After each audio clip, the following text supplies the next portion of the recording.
रायमुनि को तत्काल अरेस्ट किया जाए और जेल भेजा जाए। देखिए, उसमें ये बता दिया गया है, फैला दे दिया गया है, ठीक है सर। इसी जशपुर के थाने में सर हमारे ऊपर में भी अरेस्ट हुआ गया है। आप लोग पुलिस वाले लोग कानून व्यवस्था के साथ खिलवाड़ किया जा रहा है। होना नहीं पाया गया है। कैसे हैं मेरे प्रिय भाई और बहनों, आप सभी को मेरे ओर से जय यीशु। दोस्तों, आप लोगों को बता देना चाहता हूं कि जशपुर क्षेत्र के बीजेपी विधायक रायमुनि भगत जी के खिलाफ कार्रवाई का मांग को लेकर जब न्याय यात्रा का आंदोलन चलता है तो उस समय बीच रास्ता में ईसाई समाज और पुलिस प्रशासन के बीच में टकराव होता है। अर्थात टकराव ये होता है कि पुलिस प्रशासन बीच रास्ता से ही ईसाई समाज को न्याय यात्रा आंदोलन से रोकने के लिए कोशिश करता है।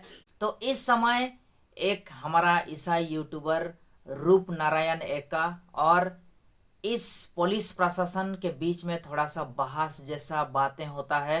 तो चलो हम लोग देखते हैं कि क्या कुछ इन दोनों के अंदर में थोड़ा बहस जैसा बातें होता है और आखिर में किसका विजयी होता है वो भी हम लोग थोड़ा सा देखते हैं। दोस्तों, हम लोगों का मांग है सर, हम लोगों का मांग है रायमुनि को तत्काल अरेस्ट किया जाए। रायमुनि को तत्काल अरेस्ट किया जाए और जेल भेजा जाए। देखिए, उसमें ये बता दिया गया है, फैला दे दिया गया है, ठीक है सर। इसी जशपुर के थाने में सर हमारे ऊपर में भी अरेस्ट हुआ गया है। आप लोग पुलिस वाले लोग कानून व्यवस्था के साथ खिलवाड़ किया जा रहा है। होना नहीं पाया गया है, इसलिए फैला दे दिया गया है। उसका त्रुटि साबित नहीं हुआ है, आप ये बोलना चाह रहे हैं? बिल्कुल। रायमुनि जो बयान करी है वीडियो में, देखिए, उसको पूरा सभी प्रकार से जांच करने से और भी भाग थे वीडियो के, वो भी संकलित किया गया, जांच किया गया है। जांच किए जाने पर संज्ञेय अपराध नहीं पाया गया, इसलिए फैना दिया गया है, ठीक है। आप आगे और मदद ले सकते हैं, कानूनी रूप से कर सकते हैं। सर, आप लोग कानून व्यवस्था के साथ में खिलवाड़ कर रहे हैं सर। अभी जैसे इसी के लिए तो यहाँ सड़क में उतरा गया है। नहीं, सड़क पर उतरना कोई सभी बातों का हल नहीं है। नहीं, हम लोग बस एक चाहते हैं कि रायमुनि को अरेस्ट किया जाए। रायमुनि को अरेस्ट किया जाए, तत्काल अरेस्ट किया जाए। हम लोगों को किसी टाइप का कोई ज्ञापन नहीं देना है। इस तरह का ज्ञापन सोचना नहीं है। आप लोगों से उम्मीद है कि आप लोग कानून व्यवस्था के साथ में आप लोग न्याय करेंगे, क्योंकि अगर धार्मिक भावना आहत करने की वजह से अगर आप लोग रूपनारायण एक्का को जेल डालते हैं, कानून धार्मिक भावना की आहत करने से अगर प्रेम कुमार गेडाम के ऊपर वारंट निकलता है तो कानून व्यवस्था खराब करने के वजह से और धार्मिक भावना आहत करने के वजह से रायमुनि को जशपुर जिला प्रशासन क्यों सुरक्षा प्रदान कर रहे हैं? इसका जवाब दीजिए महोदय।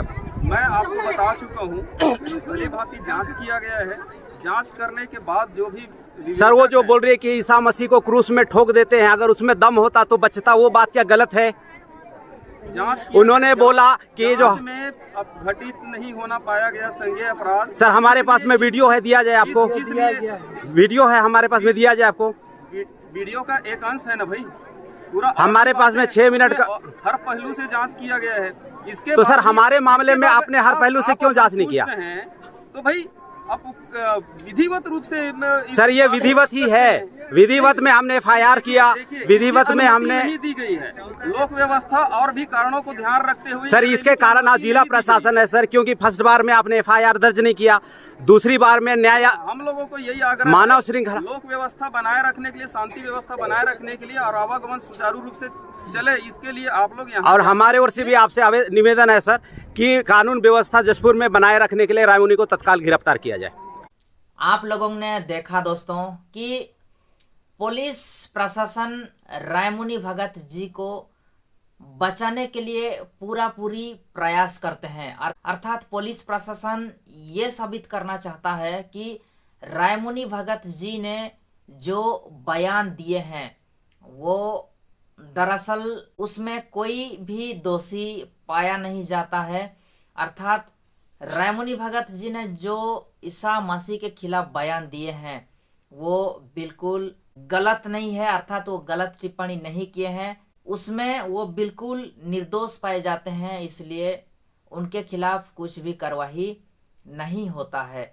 इस प्रकार से दोस्तों बयान देकर पुलिस प्रशासन ने ईसाई समाज का जो न्याय यात्रा का आंदोलन होता है उसको रोकने के लिए कोशिश करते हैं। लेकिन इस हमारा जो ईसाई यूट्यूबर है रूप नारायण एक्का, उन्होंने साफ साफ कहते हैं दोस्तों कि जब वो भी एक ऐसा सभा में जब ऐसे ही कुछ बयान दिया था तो उसको जितना जल्द हो सका अरेस्ट किया गया, गिरफ्तार किया गया। लेकिन अभी जब रायमुनि भगत जी के खिलाफ कार्रवाई का मांग कर रहे हैं, रायमुनि भगत जी को अरेस्ट का मांग कर रहे हैं, तो क्यों पुलिस प्रशासन या फिर सरकार क्यों अरेस्ट नहीं कर रहा है? क्यों रायमुनि भगत जी को बचाने के लिए कोशिश कर रहे हैं? दोस्तों, आप लोग अच्छी तरह से जानते हैं कि जितने भी नेता बनते हैं हमारा देश में, जब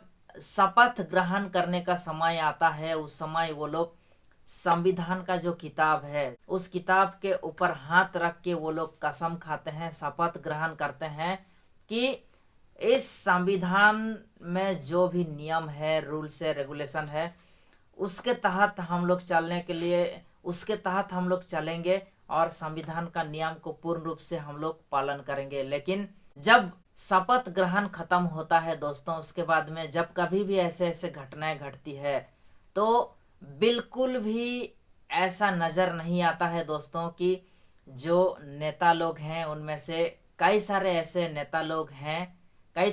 नेता लोग होते हैं जो लोग की संविधान का जो नियम होता है उसको बिल्कुल उल्लंघन कर देते हैं दोस्तों। अर्थात संविधान का नियम को पालन ही नहीं करते हैं, संविधान को मानते ही नहीं है दोस्तों। क्योंकि अभी जिस प्रकार से हो रहा है हम लोग आंखों में देख रहे हैं, ऐसा लग रहा है कि हमारे ईसाई समाज के लोगों को जस्ट कैजुअलिटी, अर्थात जस्ट वो लोग सिंपल से एक हलवे के जैसा ले रहे हैं और अनदेखा कर रहे हैं। इतना बड़ा कांड हो गया है, इतना बड़ा गलत टिप्पणी हो गया है, लेकिन फिर भी अनदेखा कर रहे हैं। लेकिन जब बारी आता है हमारे ईसाई समाज के लोगों को गिरफ्तार करने का या फिर अरेस्ट करने का, बिना गलती के भी वो लोग अरेस्ट करके जेल में डाल देते हैं दोस्तों, और बाद में वो लोग छोड़ भी देते हैं। लेकिन जब रायमुनि भगत जी को अरेस्ट करने का बारी आता है तो बिल्कुल भी प्रशासन कोई भी एक्शन नहीं ले रहा है और बचाने के लिए हमेशा से प्रयास करते आ रहा है दोस्तों।